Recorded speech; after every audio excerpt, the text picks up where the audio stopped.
And I quote, "That was the time, you see, when America was known to foreigners as the land where you'd get rich.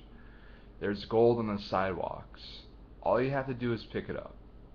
So people left that little village and went to America. Stories like this permeate our ancestry. Millions of people left the villages and towns they grew up in for the great opportunity that awaited them in the United States.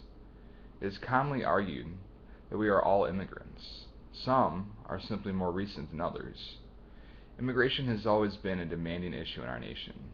It continues to press into our political discussions as millions of immigrants flock to our borders each year in search of something greater. As circumstances in our world continue to evolve, the specifics of the new immigrant changes as well. Americans must change their mindset on immigration because immigration will never cease in this country. Immigrants do make a lasting impact on the cultural and political landscape of our nation, and our current political atmosphere surrounding immigration is toxic. This week is to understand what the factors that are pushing today's immigrants to the United States.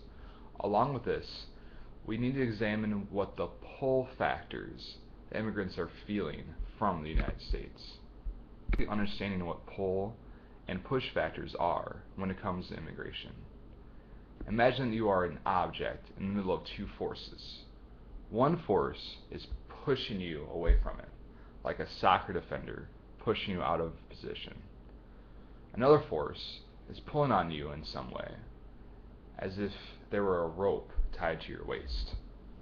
Now, whenever a person chooses to move, whether it be a simple change of address or a change of nations, there are different things that are pushing them and pulling them all at the same time. Basically, it is a balance of push and pull that influences where a person chooses to live. Let's examine a simple example before we start diving into historical ones. Now, let's look at a family in Holland that consists of a mother, a father, and then two children.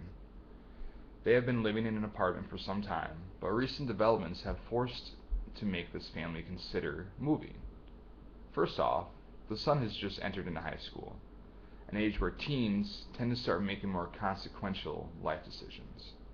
Parents are concerned with the other boys in the neighborhood who seem to be involved in gang activity and other various criminal endeavors. Parents would hate to see their son fall victim to such peer pressures and go down a dark path. Also, the apartment they are in has increasingly become infested with mice, a problem the landlord has failed to fix. And finally, the father has taken a new, more well-paying job that is a bit farther away than his recent job. Now, these factors are pushing the family away from where they live. Obviously, the apartment isn't going to do this on purpose, but every living situation has different factors to consider. For this family, it may be in their best interest to move because of the things that are pushing them away. Now, in order to discover the best place to move to, they need to consider the pull factors that are involved. Initially, every family needs to locate affordable options, which, in this case, has helped them narrow down the search. Affordability is pulling the family to live there. Furthermore, the family looked at the neighborhoods in question and have determined which ones are safest for their children. Safety is another pull factor. And finally, it needs to be the easiest for the fathers to commute to work.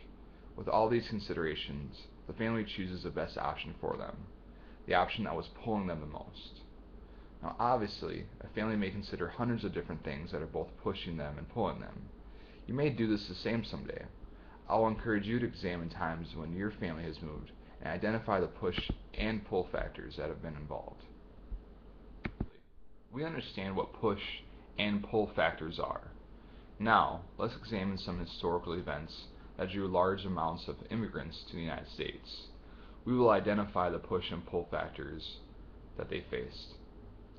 One of my favorite examples is right at the beginning of U.S. history, when the land that the United States currently occupies was nothing more than vast forests governed by Native Americans and nature. At this time, the early 1600s, A group of religious separatists remember these individuals as we celebrate Thanksgiving in the United States. Thanks to their courage and initiative, the United States soon became a refuge for all people seeking religious and political asylum from their nations of origins. The details of these people are fascinating, but for our purposes, let's examine what pushed them away from Europe and pulled them across the stormy Atlantic to the New World. Of these people rests in the history of the Church of England. For centuries, England's royalty has been closely tied with the Church, and their combined histories are full of endless details of stories, which would be really exhausting for us today. Since around 7 AD, Christianity has been one of the main political and social forces in England. Because of the break between Protestants and Catholics, and as monarchs succeeded each other, the power of the Church shifted between these two sects of Christianity for centuries. The Protestant and Catholic Church exchanged power through very complicated and easily confusing political developments. Honestly, it would take me all summer to fully understand this stuff, and if you're curious, I'd love to help you know more. However, all you need to know for today is that by the 15th century, people were so disgruntled that they began seeking a safe haven for their religious way of life outside of the kingdom, away from the ongoing political shifts that plagued England for far too long. In 1608, a group of English Protestants moved to Leyden, a town in the Netherlands. Refusing to pledge their allegiance to the Church of England, they chose to move to Holland in order to practice their religion freely. So in a nutshell, the political and religious turmoil in England pushed these people to find a new place to live. Now these people did find religious freedom in Holland as they anticipated. However, other factors began pushing them away from there as well. The craft guilds, or unions, that dominated the economy of the Netherlands excluded foreigners. This made it impossible to do any meaningful, well-paying work. Also, Holland's easygoing atmosphere became alarmingly seductive to the younger generation within the group. The strict and devout separatists could not sit by and watch as their sons and daughters were drawn into this unacceptable lifestyle. These factors pushed this group to seek life elsewhere. Now, what do you think pulled them to the New World? The Pilgrims were ready to set sail across the Atlantic and begin life in the New World. When looking at the factors that pushed them away from their homes in England, it could be easy to understand what the pull factors were. They wanted a place where they could practice their religion freely and raise their families away from treacherous social circumstances that would ruin their way of life. Also, they wanted to be free to do business without hindrances.